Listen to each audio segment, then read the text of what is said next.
Welcome back to the Morning Brew here live on Brew Sports. I am Baxter Colburn. And I'm Jaymee Evers. All right, Jaymee Evers. People have been having a lot of fun on Facebook this morning already talking about who would win in a 40-yard dash race. Me or you. Apparently cheerleading is a sport compared to some people. Dawn says she wants an island. I don't know. There's a lot of stuff that's going on this morning. But I feel like we'll get back to a lot of that stuff and talk about some of the best comments at the end of the show. So make sure you continue to comment along with us as we continue moving on. We do want to move into our basketball segment right now. Of course, March Madness right around the corner. The conference tournament's wrapping up as well, too, here in the next couple of weeks.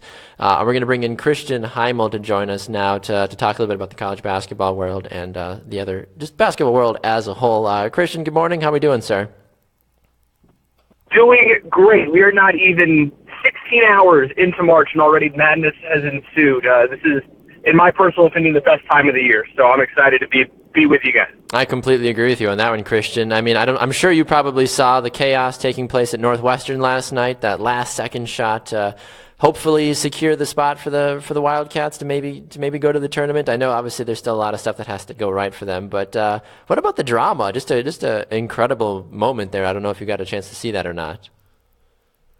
Listen, what Chris Collins has done in Northwestern this year is one of the greatest things that I've seen in a while, and maybe even more exciting than watching his team is watching his dad, Doug, in the stands. I feel like he has a heart attack every single time. But that play yesterday to beat Michigan, when you think about all the things that have to go right in that scenario, 2 seconds, full court baseball-style pass to a guy who's on the run, and he's able to catch it over the defender and lay it in without traveling, without losing the basketball, or anything like that. I mean, that game last night was so impressive to watch, and I do think that sealed the deal for Northwestern. I do think they will get in that large bid and finally come in for the first time in the NCAA tournament. So it's going to be fun. Yeah, I would completely agree with you on that one. I mean, we're based here in the Midwest, obviously, and two of the schools that have been getting a lot of conversation has been Marquette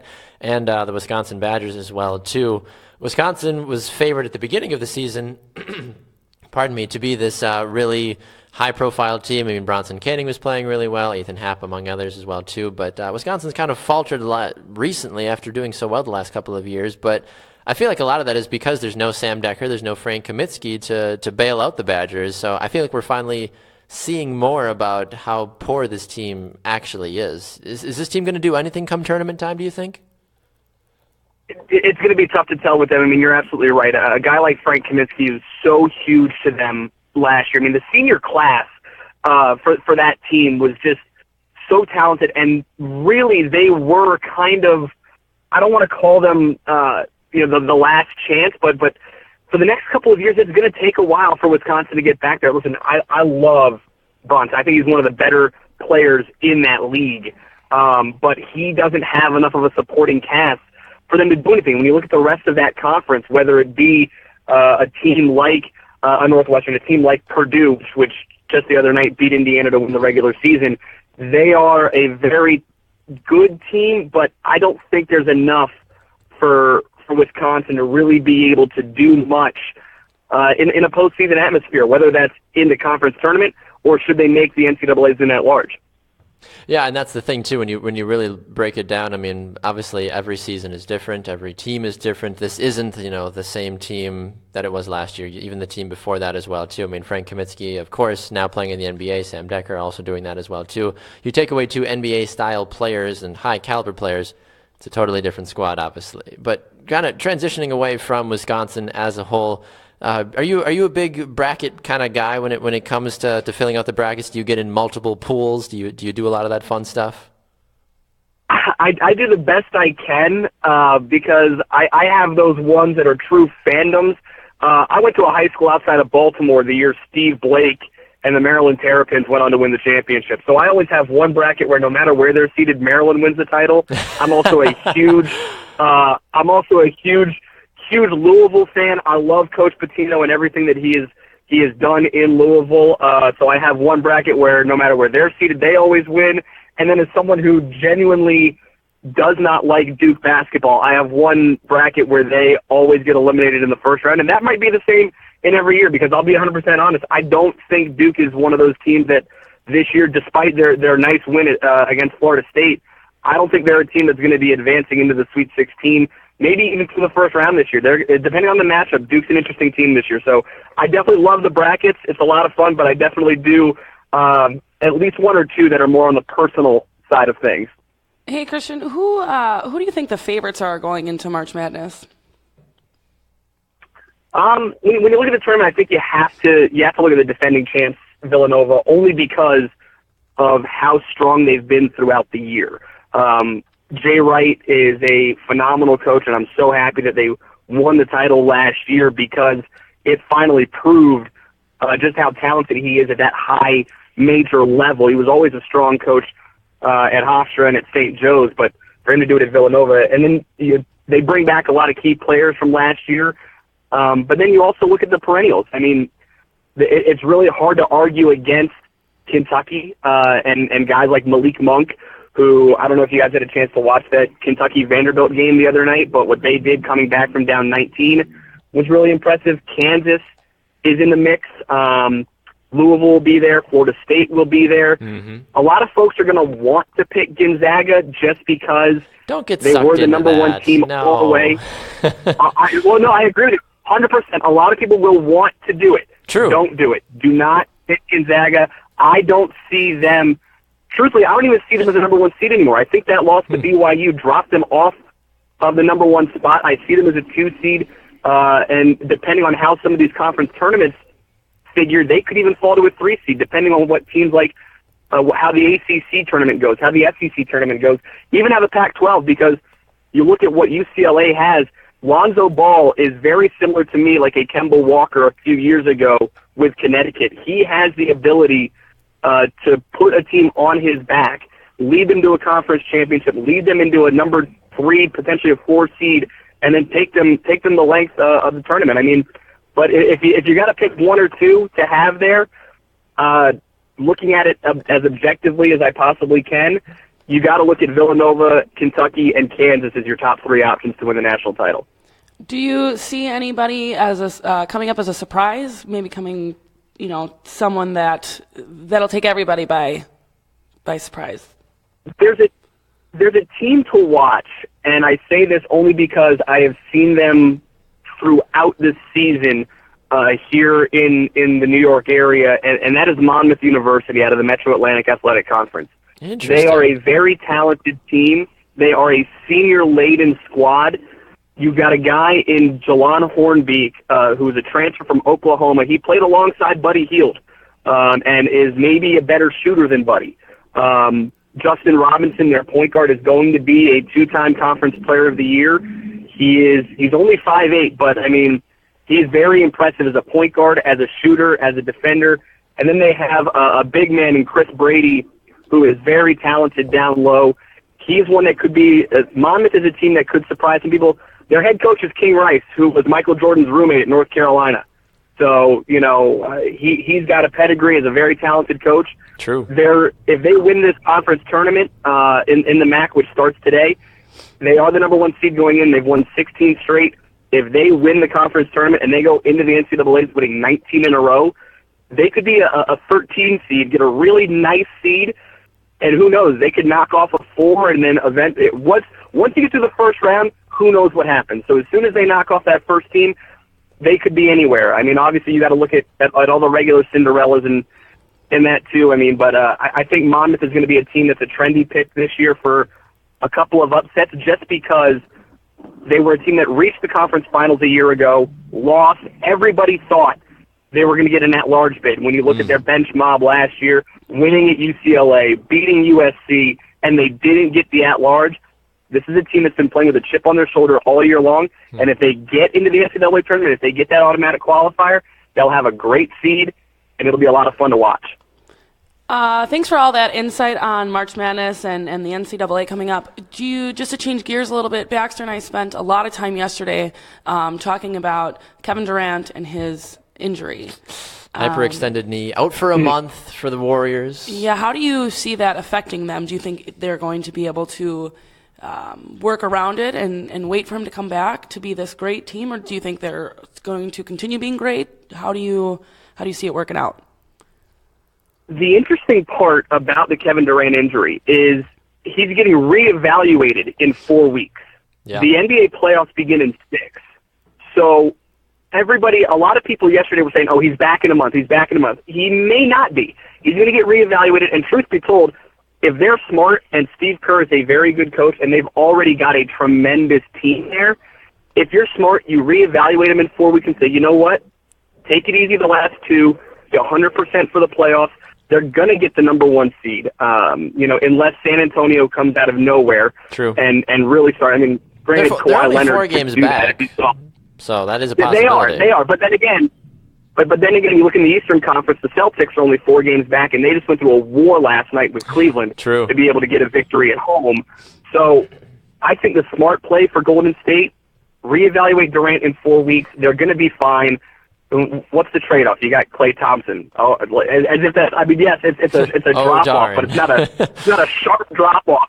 It's not like you're trading LeBron James for J.R. Smith there. So I think the Warriors are going to be fine. I think you reevaluate him in 4 weeks.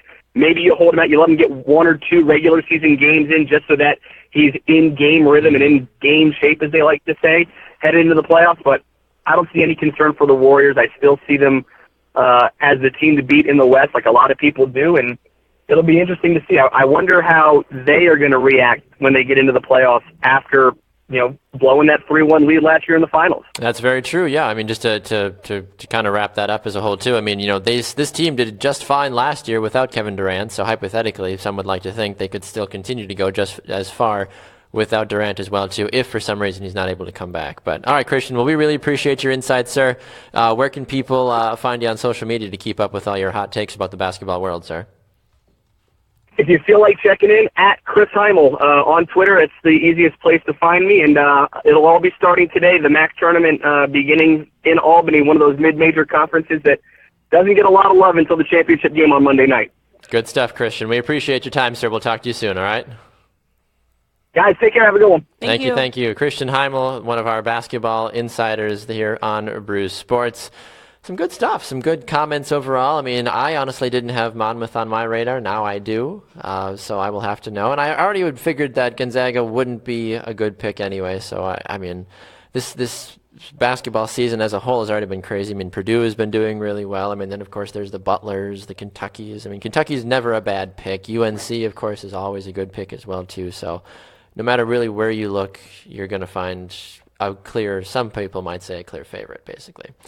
All right, Jamie, time for your favorite segment of the show, our hashtag Yes Drama. So we've talked about a lot of other fun things throughout the day. People on Facebook have been going crazy saying that we need to race. So at some point, we're going to have to either singly race or we're going to have to time each other individually and see. Maybe we'll get it in super slow-mo and just see, a photo finish, something like that. Exactly. We'll spray paint, not spray paint. We'll put cooking oil on ours to make it look like we're really sweating. Like they'll do that for photo shoots and stuff. Be like, look how sweaty they are. It's like it's cooking oil. That's why I didn't mean to blow people's minds. Why do you know that? A trainer that I follow on Instagram was getting ready for a photo shoot, and I saw him post a video, and people were spraying him with cooking oil. He's like, it's supposed to make you look sweaty. I'm like, aha, you fraud. No, he works hard. He's got a nice body. Interesting. Not that I care. I always thought, I just assumed it was spray bottles, of water, not of cooking oil. To make it look shinier there, sometimes you want to do the whole cooking oil sort of thing, like Pam or whatnot. Just be like, psh, basically. I'm going to do that for my gym selfies from now on. There you go. Be like, wow, she must really sweat. Your hair just all over the place. Yeah, I'd have to go to the gym to get those stuff. Well, now I don't, because I can just use cooking oil and... Exactly. Be like, look, guys, I'm clearly working out. Right. But if you try to make it seem like you were doing something and you answer the door like something, you've got people come over and be like, oh, I got to look like I was working out, spraying yourself with cooking oil. People are like, were you what? Did something blow up in you? Ready? Why are you? You're very hard to hug. You're slippery. What is going on? I don't know. When you make your tacos, we'll try to avoid the cooking oil. Okay. Basically. The spray cooking oil. Yeah. Regular cooking oil, rubbing that on. No, that soaks into your skin like a good olive oil. That's how my skin is. So no, it's not. In the summertime, I have very good. Anyway, let's just move on. Do you have any hashtag Yes Dramas for us here, Jamie, to wrap it up? Anything we talked about that you're just like, you know what? Yes, bring the drama, bring the noise, bring the pain. I think a little, to bring it back to everything going on in the NFL, Tony Romo, what is going to happen? You guys had to talk about it yesterday. I kind of read up a little bit on it today.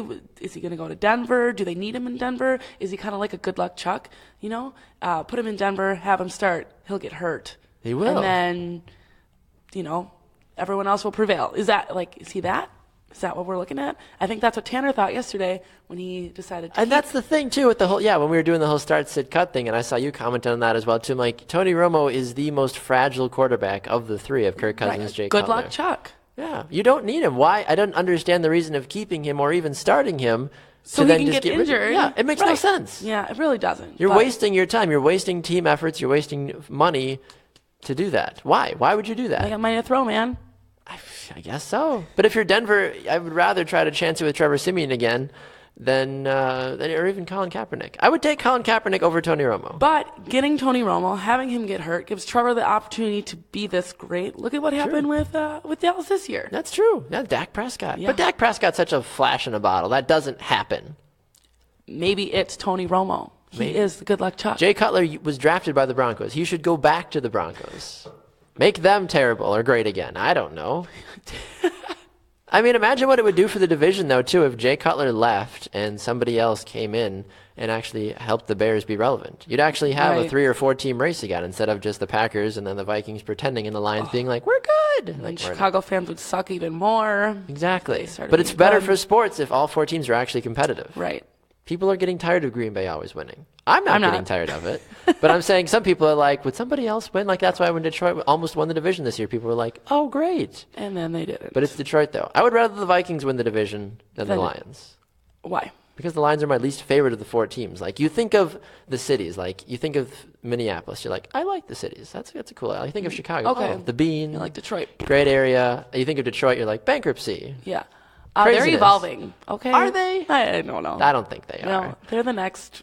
I don't know. So I say hashtag yes drama to Jay Cutler going back to the Broncos. Okay. That's my hashtag yes drama. And I say hashtag Colin Kaepernick doesn't deserve another job in the NFL. Look at these strong feelings. Just saying. I know he's going to get it. Yeah. Because that's how the NFL works. The nonprofit NFL. Wow. Just hit my chair and fell for a moment. There we go. It's the problem when you have big feet. It's like, woo! I'm going to finish the show down here, Jamie. Make you feel even more tall. Anyway, so you officially just were saying the fact that just that your drama is where's everyone going to go? Where's everybody going to go? Free agency, March 9th. That's when it happens. Coming up quick. Come back up here now. All right, Jamie. Well, it's been an absolute pleasure, as always. We talked about a lot of fun things. Thank you to everybody that was just commenting up a storm on Facebook. If you missed the first part of the show, you can find it on our Facebook page, Brew Sports. Jamie and I are going to have to figure out a time to race if we can. I don't know if we're going to, but maybe we will. Some final comments as well, too. Aaron says that fragile or not, I'm rooting for Romo. Hashtag local boy. Corey says Romo was a solid QB. No reason to believe he won't continue. I just don't believe that. I just don't truly believe that some of these people are going to actually. But, I mean, really. Like, I almost want to tell these people, be like, what's your favorite team? Would you want Tony Romo to be your starting quarterback? No, you wouldn't. If you're a Patriots fan, if you're a Broncos fan, if you're a Packers fan, and all of a sudden you're like, forget the quarterback you have, here's Tony Romo. Yeah, but I think you could say if anybody being a Packer fan, like, let's take out. If you polled Packer fans, they would take a season of Brett Hundley over Tony Romo. They would take Andy Dalton over. But then they would fail in the playoffs, which, well, wait, the Packers do anyway. Anyway. Woo! All right, Jamie, we'll be back here again tomorrow, right, bright and early at 7 a.m. Central Time. We'll have some fun things. We're going to have Simon Mitchell here all the way from England, from Norwich, England, to talk about the English Premier League a little bit. That'll be at 7:36 Central Time, so make sure to tune in for that. She's Jamie Ebers. I'm Baxter Colburn. Thanks so much for joining us on The Morning Brew. We'll see you guys again tomorrow. And make sure to tune in at 9 a.m. Central Time right here live on Brew Sports for Bubbler Banter with Ian DeMars and Josh Scheibe. She's Jamie. I'm Baxter. We'll see you guys again later on. Have a good rest of your day.